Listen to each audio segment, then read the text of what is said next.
परम पूजनीय स्वामी जी, भारत स्वाभिमान के सभी सम्माननीय बहनों भाइयों, आज मैं आपसे एक बहुत गंभीर विषय पर बात करने जा रहा हूं और वो विषय है अंतर्राष्ट्रीय संधियों के मकड़जाल में फंसा हुआ भारत। भारत को पिछले कई वर्षों में सबसे ज्यादा अगर अपमान सहन करना पड़ा है, जिल्लत झेलनी पड़ी है, आर्थिक नुकसान उठाना पड़ा है, राजनीतिक नुकसान उठाना पड़ा है, सांस्कृतिक सामाजिक नुकसान उठाना पड़ा है, तो सबसे ज्यादा इन अंतर्राष्ट्रीय संधियों के कारण ही है। एक बार तो इन अंतर्राष्ट्रीय संधियों के एक मकड़जाल में फंसकर हम अपनी पूरी आजादी गंवा चुके हैं, अपनी स्वाधीनता हम खो चुके हैं, अपना स्वराज्य, अपना तंत्र सब कुछ लुटा चुके हैं। अगर इतिहास में बात करूं तो सबसे पहली अंतर्राष्ट्रीय संधि भारत ने जो की थी वो अंग्रेजी ईस्ट इंडिया कंपनी के साथ थी, जिसके दस्तावेज उपलब्ध हैं, जिन्हें हम पढ़ सकते हैं, देख सकते हैं, समझ सकते हैं। वैसे तो कहा यह जाता है कि ईस्ट इंडिया कंपनी के पहले भी भारत देश ने दुनिया के दूसरे देशों के साथ संधियां की हैं। जैसे एक बार हमारे देश में एक विदेशी आया था जिसका नाम था सिकंदर, और भारत में उसका युद्ध हुआ था। एक चक्रवर्ती सम्राट था पुरु, जिसको अंग्रेजों ने नाम दे दिया पोरस, उसके साथ सिकंदर का युद्ध हुआ था। और आप सभी जानते हैं कि सिकंदर की उसमें पराजय हुई थी और भारत उसमें विजयी हुआ था, और सिकंदर को पराजित होकर भारत से लौटना पड़ा था। उस समय सिकंदर ने एक संधि की थी भारत के चक्रवर्ती सम्राट पुरु के साथ। और संधि क्या थी? संधि ये थी कि दूसरी बार कभी भी सिकंदर भारत पर हमला करने के लिए नहीं आएगा। इसके बदले में चक्रवर्ती सम्राट पुरु ने सिकंदर को माफ कर दिया था। वरना स्थिति ये थी कि चक्रवर्ती सम्राट पुरु चाहता तो सिकंदर की गर्दन काट सकता था, क्योंकि सिकंदर पराजित होकर उसके चरणों में बैठा हुआ था।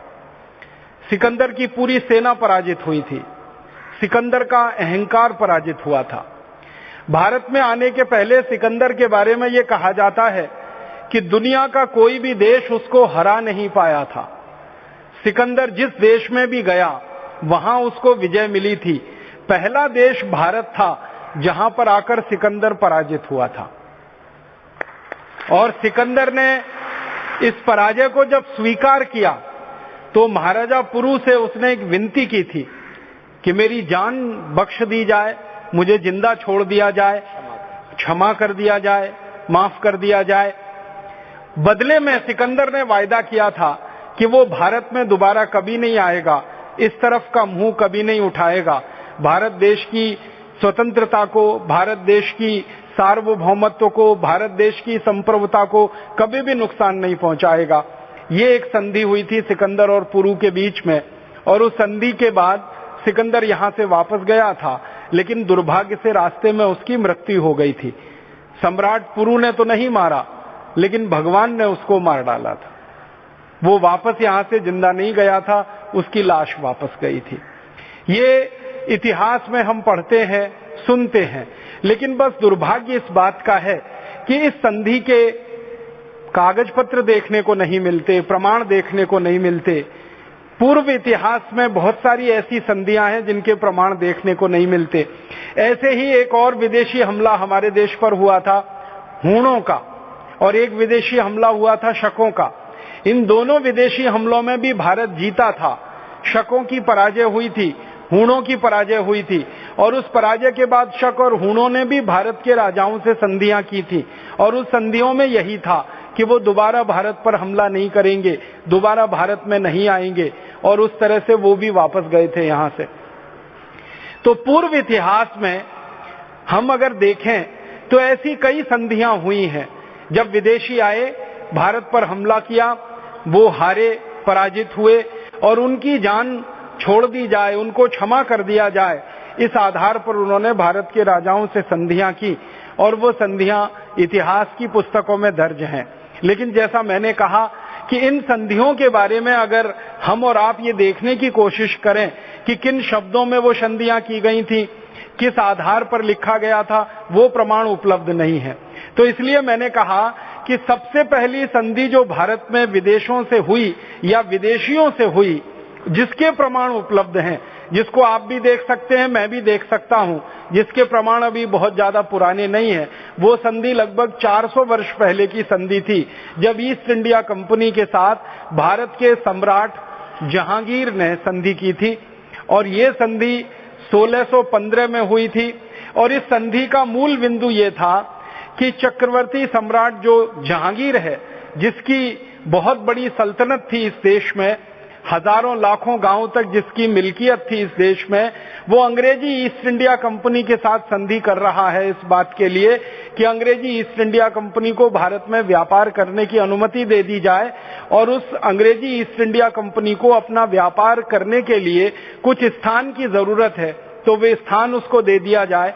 और अंग्रेजी ईस्ट इंडिया कंपनी को व्यापार की सुरक्षा के लिए कुछ सेना रखने की जरूरत है, तो उनको सेना रखने की अनुमति दे दी जाए। और ईस्ट इंडिया कंपनी को कुछ गोदाम बनाने की अनुमति दे दी जाए। ये 4 बिंदुओं पर संधि हुई थी। संधि करने वाले भारत की तरफ से जो व्यक्ति थे वो जहांगीर, और संधि करने वाला अंग्रेज जो भारत में आया था उसका नाम था थॉमस रो। अंग्रेज उसको टॉमस रो भी कहते हैं, थॉमस रो भी कहते हैं, दोनों उच्चारण उसके नाम के हैं। तो थॉमस रो पहला अंग्रेज ईस्ट इंडिया कंपनी की तरफ से भारत में आकर संधि करके गया। वो लिखित संधि हुई, उस संधि के प्रमाण उपलब्ध हैं, दस्तावेज उपलब्ध हैं, भारत में भी वो दस्तावेज हैं। यहाँ दिल्ली में अभिलेखागार करके एक बड़ी संस्था है, जिसको अंग्रेजी में हम सब आर्काइव्स कहते हैं, नेशनल आर्काइव्स के पुराने जो दस्तावेजों का सेक्शन है वहां पर ये रखा हुआ है दस्तावेज। और अंग्रेजों की जो पार्लियामेंट की लाइब्रेरी है, अंग्रेजों की जो संसद है, House of Commons, House of Lords, उनकी लाइब्रेरी में भी ये दस्तावेज रखा हुआ है। और अंग्रेजों की एक बहुत बड़ी संस्था है जिसको वो ब्रिटिश लाइब्रेरी कहते हैं, लंदन में जिनका मुख्य कार्यालय है, वहां पर भी इसका दस्तावेज रखा हुआ है। 3 जगह इस संधि का दस्तावेज रखा हुआ है। तो ये पहली लिखित संधि हुई भारत की विदेशियों के साथ, जो आज भी प्रमाण के रूप में उपलब्ध है। इस संधि से ही हम फंस गए विदेशियों के मकड़ जाल में। संधि में जहांगीर ने सूरत नाम का एक छोटा सा इलाका, जो अभी तो बहुत बड़ा जिला है, एक जमाने का वो छोटा सा ही क्षेत्र था, लेकिन बहुत बड़ा व्यापारिक केंद्र था, बहुत पैसे वाला एक क्षेत्र माना जाता था, बहुत बड़ा उत्पादन का केंद्र था। उस सूरत के क्षेत्र को ईस्ट इंडिया कंपनी को दे दिया था व्यापार करने के लिए। और ईस्ट इंडिया कंपनी ने वहां अपनी एक दुकान खोल ली थी, एक गोदाम बना लिया था, कुछ सेना रखने के लिए एक छोटा सा किला बना लिया था। जो किला ईस्ट इंडिया कंपनी ने सबसे पहले सूरत में बनाया, वो अभी भी मौजूद है, वो सुरक्षित है। आप में से कभी भी किसी भाई बहन को सूरत जाने का मौका मिले तो आप उसे देख सकते हैं, वो अभी भी खड़ा हुआ है वैसे का वैसा ही। वो संधि के आधार पर बनाया गया था। भारत की भूमि पर विदेशियों का पहला किला, भारत की भूमि पर विदेशियों की पहली फैक्ट्री, भारत की भूमि पर विदेशियों का पहला गोदाम और भारत की भूमि पर विदेशी सैनिकों के रहने के लिए आवास की व्यवस्था पहली बार इस 1615 की संधि में ही हुई थी, जिसमें जहांगीर ने अनुमति दी थी ईस्ट इंडिया कंपनी को। उसके बाद तो ऐसा हो गया इस देश में कि जहांगीर के बाद के जितने भी राजा हुए, उन सभी ने ईस्ट इंडिया कंपनी के साथ कुछ न कुछ संधि की। किसी ने 1 राज्य दिया, किसी ने 2 राज्य दिए, किसी ने 3 दिए, किसी ने 5 दिए, किसी ने 10 दिए। बहुत सारे राजा इस देश में अंग्रेजों के साथ संधि करते ही चले गए और धीरे धीरे उस मकड़ जाल में फंसते ही चले गए।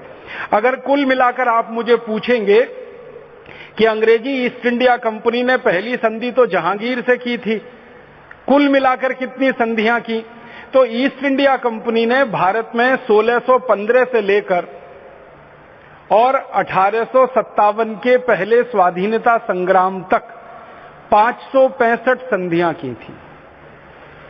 और ये 565 संधियां भारत के अलग अलग राजाओं के साथ हुई थी। कुछ संधियां राजस्थान के राजाओं के साथ, कुछ संधियां गुजरात के राजाओं के साथ, कुछ संधियां मध्य भारत के राजाओं के साथ, मराठाओं के साथ, कुछ संधियां दक्षिण भारत के राजाओं के साथ। अलग अलग भारत में जो क्षेत्र होते थे वहां के राजाओं के साथ ये कुल मिलाकर 565 संधियां अंग्रेजों ने की थी।